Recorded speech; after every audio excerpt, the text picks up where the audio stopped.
El título de este vídeo empieza por análisis completo de, en vez de tesis de inversión completa de, porque no es una empresa en la que invertiría, especialmente ahora, y si lo hubiese hecho vendería. Nvidia tiene un riesgo que no os estáis compensando con mayor beneficio potencial. Es una mala idea, sobre todo desde la perspectiva de costo de oportunidad. La oferta de Nvidia es resolver los problemas de computación compleja. Facilitar la computación compleja, vamos. ¿Qué es la computación compleja? Pues el Big Data, IA, Machine Learning, computación científica y procesamiento gráfico para ver videojuegos, simulaciones, etc. Big Data es enseñar a la computadora a detectar patrones en millones de casos para sacar conclusiones descriptivas. IA y Machine Learning es enseñar a la computadora a detectar patrones en millones de casos para predecir X resultado. En el caso de las LLMs, como ChatGPT, el resultado que tiene que predecir es la respuesta correcta. En el caso de la gestión y alocación de inventario, anuncios, etcétera, pues la alocación que más rendimientos dará, etcétera. Luego, en el caso de la computación científica es la simulación de redes neuronales, fluidos, choques de moléculas, cúmulos de galaxias, formación del universo, etcétera. Y en cuanto al procesamiento gráfico para ver videojuegos, simulaciones, etcétera. Todos estos necesitan de que se hagan cálculos muchísimos y simultáneamente para detectar las relaciones entre todos estos fenómenos que tratan de describir o predecir simultáneamente. Entonces, ¿qué se necesita para la computación compleja? Los chips que hagan todos esos cálculos y el software que te permite programar esos chips para que hagan los cálculos correctos. Respecto a los chips, hay 4 grandes grupos de chips: CPUs, GPUs, TPUs y DPUs. CPU significa unidad central de procesamiento, Central Processing Unit. Es básicamente el cerebro de un ordenador, móvil, etc. Porque es lo que ejecuta todas las operaciones. La cuestión es que la cantidad de operaciones que puede ejecutar en un tiempo dado es limitada porque tiene pocos núcleos. Cada núcleo es como un trabajador independiente en tu chip. Si tu CPU tiene 4 núcleos, significa que puede hacer 4 tareas en paralelo. Como toda función de computación compleja tiene que hacer muchísimos cálculos simultáneamente, hablamos de cientos o miles por segundo, una CPU no basta o lo haría muy lento. Entonces, una GPU es una unidad de procesamiento gráfico, Graphical Processing Unit, lo que también se conoce como la tarjeta gráfica o la gráfica, etc. Una GPU tiene que hacer muchísimos cálculos a la vez porque calcula lo que aparece en cada píxel de tu pantalla. Por tanto, el mercado se dio cuenta de que podían utilizar las GPUs para la computación avanzada, utilizar esa capacidad de hacer cálculos simultáneamente, no para procesamiento gráfico, sino de datos. Pero aquí está la razón de ser de las TPUs. La función de que visualice algo no la necesitas y por tanto está ocupando espacio que uno no necesita. Una TPU es eso, una GPU, pero quitando esa función, es decir, especializada solo en hacer cálculos. En consecuencia, es mucho más potente que una GPU si lo único que quieres es eso, que haga cálculos. Paréntesis, a las GPUs y a las TPUs se les llama aceleradores de IA porque sus chips son los que pueden ejecutar operaciones de Machine Learning mucho más rápido que las CPUs o que estamos explicando. Por último, están las DPUs, unidades de procesamiento de datos, Data Processing Unit. Una DPU lo que hace es procesar y almacenar todos los datos, por tanto, liberar recursos a las CPU, GPU y TPU para que puedan centrarse en tareas de cómputo, es decir, de cálculo. Nvidia lo que hace es diseñar y vender GPUs y DPUs, pero aquí está el atractivo de esos chips de Nvidia, que es básicamente que también te da todo el software con el que podrás programar esos chips, CUDA. Es como una empresa que te vende un horno versus una empresa que te vende el horno con un recetario profesional y que el horno traduce ese recetario en instrucciones concretas, manda órdenes concretas para que se haga y ejecuta todas esas órdenes. Por tanto, lo único que tendrías que hacer sería dar los ingredientes y decir lo que quieres. Porque a partir de ahí el horno te lo hace todo. En el caso de la programación no es tan sencillo, pero se asemeja cada vez más. Paréntesis, por eso el CEO de Nvidia ha dicho muchas veces que las cosas más inútiles que puedes aprender hoy en día es programación. Nvidia ha captado toda la demanda de chips en los últimos años por esto, por ofrecer un hardware muy desarrollado, pero sobre todo con un software que te reduce casi todo el sacrificio y tiempo para programarlo, por tanto le sacas el máximo retorno. ¿Quién compra los chips de Nvidia? Bueno, hay algo de sector automotriz, sobre todo para la conducción autónoma. También está la robótica, videojuegos, etcétera. Pero el 90% de los ingresos de Nvidia viene de data centers. Ya sea a ellos directamente o a mayoristas que luego venden a otros data centers. Un data center, un centro de datos, es una gran sala repleta de grandes armarios y esos armarios contienen servidores con chips. Chips de Nvidia, casi todos hoy en día. ¿Para qué se usa un data center? Para lo que hemos dicho, computación compleja. Pues Big Data, IA, Machine Learning, etcétera. Concretando más, procesar y analizar transacciones, datos de personal, usuario, etcétera, anticipar fallos en máquinas antes de que se rompan, gestión de inventario, energía, etcétera. Amazon y Google lo usan para ofrecer su servicio de computación en la nube, es decir, que otras empresas que necesitan hacer todas esas funciones lo pueden hacer, pero no teniendo ellos que comprar todos los datacenters, etcétera, sino haciendo un pago estilo alquiler a Amazon y Google. Y para sus propios servicios, para procesar datos, colocar eficientemente anuncios, me refiero aquí a Amazon y Google. Luego Meta solo para colocar eficientemente anuncios y Microsoft sobre todo para su servicio de computación en la nube. Y aquí está la clave. La posición competitiva de Nvidia es un riesgo terrible. Esencialmente, uno, la parte de la tarta que pesan las GPUs se va a disminuir en favor de las TPUs. Y Nvidia no puede captar esa parte de la tarta de las TPUs. Segundo, Nvidia ni siquiera tiene por qué ser líder en la venta de GPUs. ¿Por qué este no ha sido el caso hasta ahora? ¿Por qué casi todo se ha hecho con GPUs y GPUs de Nvidia? No por el hardware. Las TPUs existen desde hace años, las de Google desde 2016, las de Amazon desde 2019 y 2022, y son, a igualdad de circunstancias, 10-20 veces más potentes y consumen menos energía. El software es lo que ha implicado una diferencia tan grande y que por tanto los clientes de los datacenters les pidan sobre todo las GPUs de Nvidia.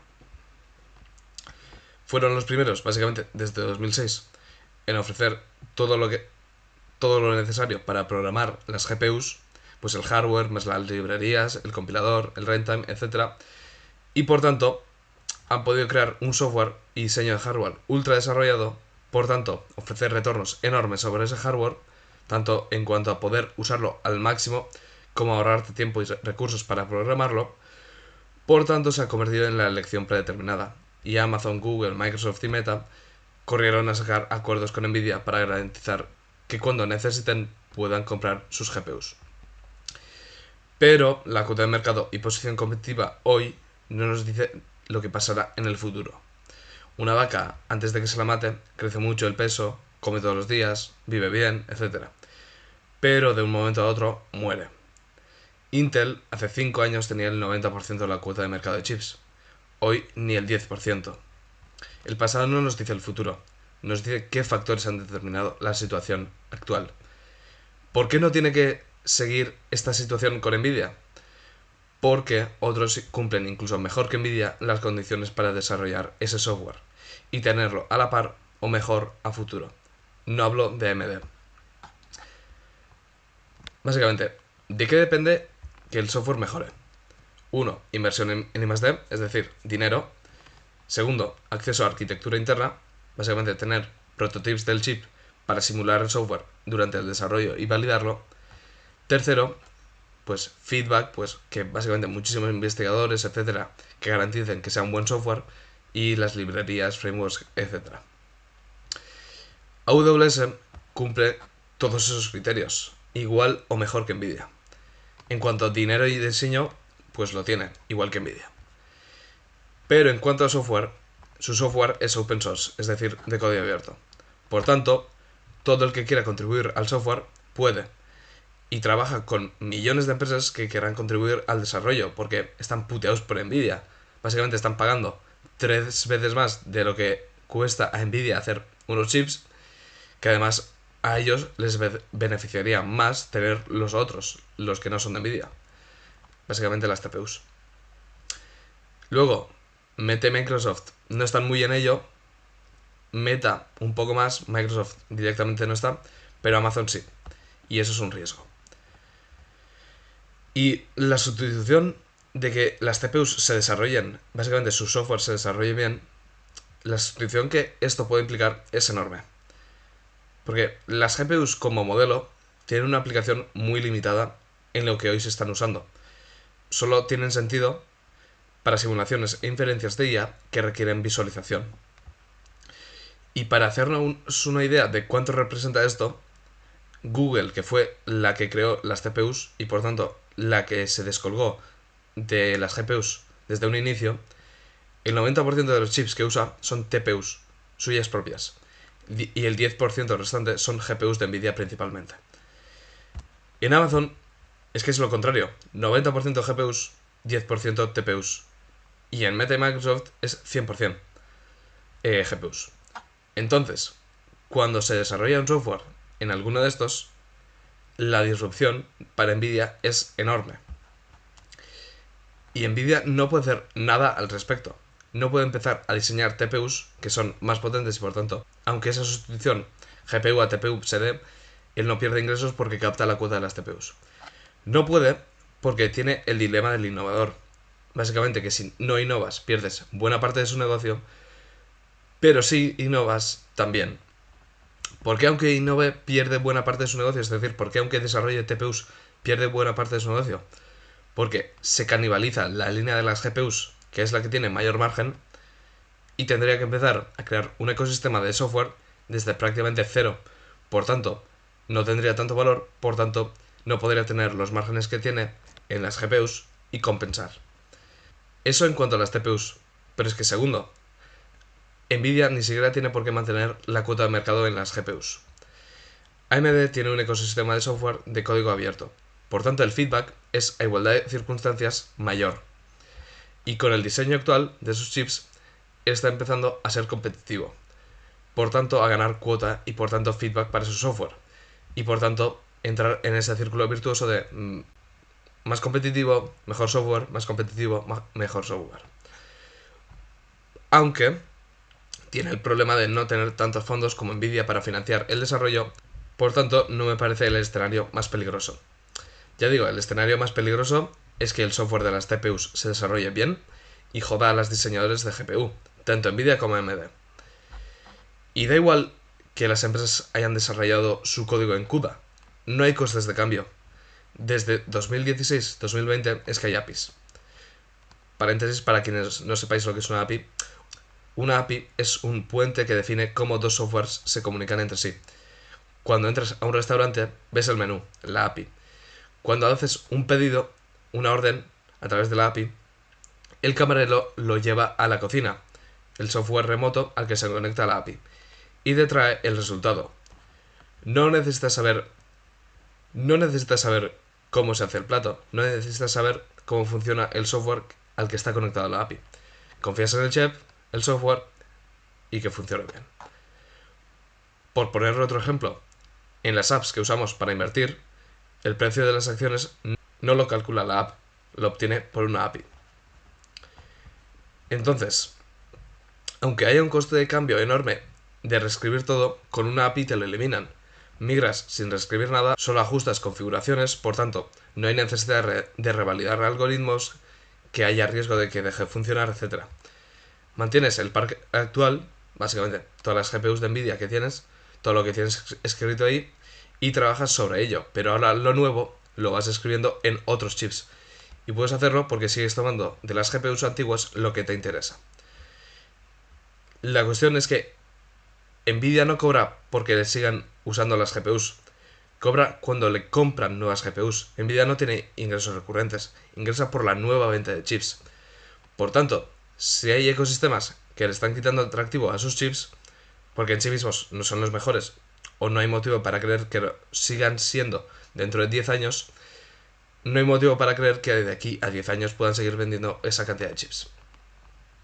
El riesgo no está en el capex de los datacenters, que muchas veces se plantea como que toda la inversión en IA que se está haciendo es como no hay retornos o son demasiado inciertos y demás. O sea, los datacenters se usan para procesar datos y ese procesamiento de datos puede ser para IA, lo cual tiene retornos presentes cuando se implementa en los sistemas de una empresa normal. O sea, una IA no es una LLM, no es ChatGPT y todas las análogas. O sea, eso es solo una aplicación de la IA, pero es la más limitada y la más incierta. Se usa para gestión de inventario, alocación de anuncios, etcétera, y eso sí tiene retorno presente ya. Y también la inversión en data centers es para cloud computing, que también tiene retornos. Entonces, pues que incluso si estuviese en riesgo, si Amazon te empieza a ofrecer 10-20 veces más potencia de cálculo a menos costes, mínimo puedes recortar tu gasto a un 5-10% de lo que es ahora. No un 5-10%, sino a un 5-10% de lo que es ahora. Por tanto, el retorno es que se te dispara. El riesgo está en quién se lleva el pastel, las CPUs o las GPUs, y qué GPUs. Y claro, aquí viene otro problema fundamental. Si la cotización ya estuviese descontando este riesgo, básicamente menos pastel para las GPUs y puede que no todo el pastel de las GPUs para Nvidia, no tendría mucho problema con Nvidia.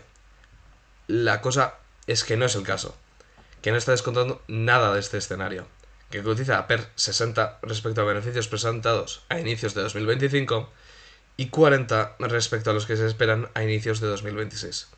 Y si tomamos EV Free Cash Flow, 70 y 45. No estoy diciendo que cotiza a múltiplo alto y por tanto no es una buena inversión. Estoy diciendo que cotiza a múltiplo que solo descuenta lo bueno, incluso en un grado excesivo, y por tanto nada de lo malo, siendo lo malo muy razonable que suceda en algún grado. Básicamente es que pongamos distintos escenarios. Uno, que Nvidia bata consistentemente expectativas. Que bata las expectativas de crecimiento de ventas por 5 puntos porcentuales todos los años, que es una barbaridad. Es decir, 60%, 30%, 20%, 5% y 15%, en vez de 55, 25, 15, 0 y 10. Paréntesis, hay esas variaciones año por año porque los chips son cíclicos, lo cual no es un riesgo propiamente. Luego, en cuanto a los márgenes, que sean un punto porcentual superior a lo que se espera, básicamente 64, 68, 68 ad infinitum en vez de 62, 67 y 66. Y las recompras aquí no pueden hacer magia porque es lo que hay.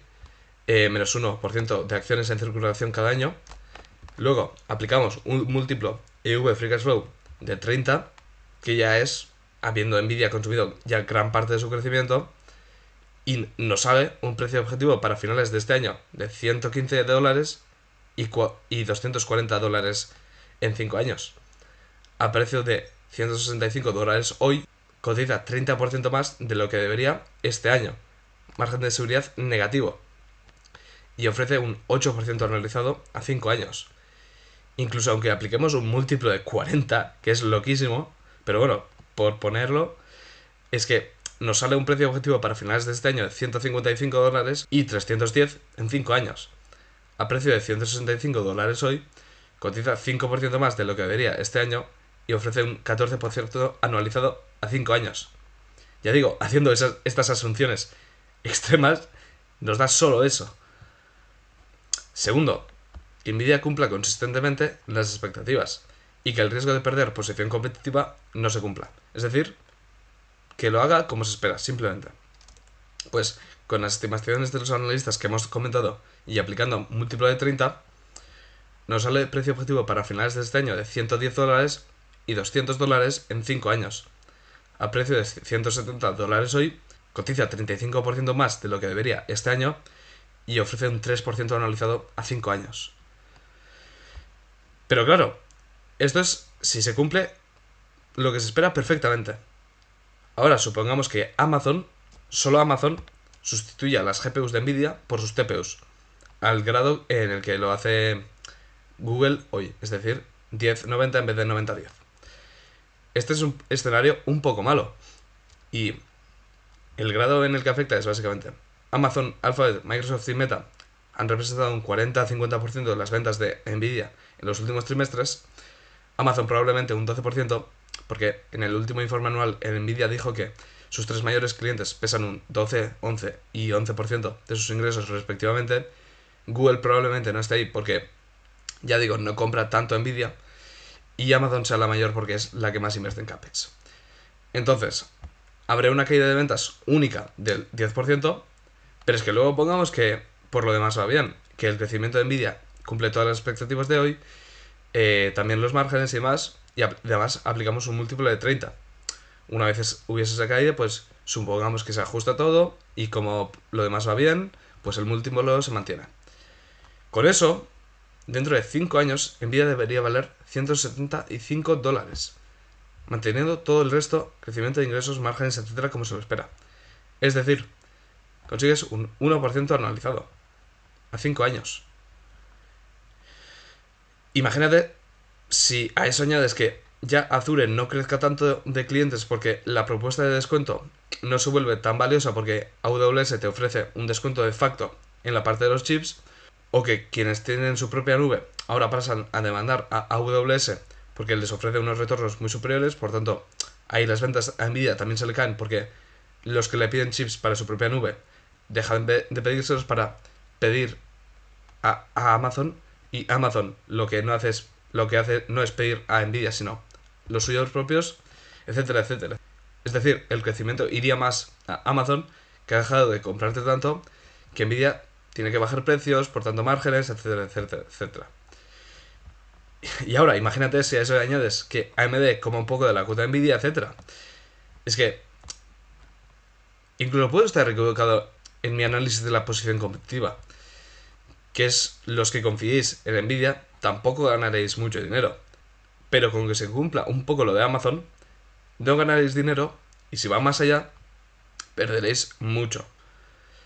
Porque estáis comprando cuando el mercado está diciendo que apenas hay mal escenario, lo cual no es cierto.